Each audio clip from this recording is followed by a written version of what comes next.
Hey guys, welcome back to the channel, and today let me show you how to use Simple's mobile deposit features in 2025. This is going to be a quick one. We're not going to waste too much time on this topic, so let's just jump right into it. Now the first thing you're going to do is to log into your accounts. So just go on Simple's website and then log into your accounts using your email address and password. And next you're going to click on the deposit button that's in the top navigation bar. Once you're logged in to your account, just go ahead and click on the deposit button that's in the top navigation bar.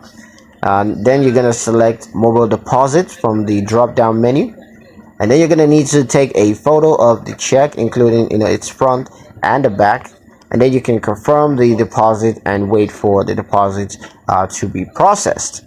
That's pretty much it on how to use Simple's mobile deposit feature in 2025. I hope you guys liked the video. Hope you found the information useful enough. If you did, like the video, comment down below, let me know what you thought. Share the video with your friends and subscribe to the channel if you haven't done so already. And I will see you guys in the next one.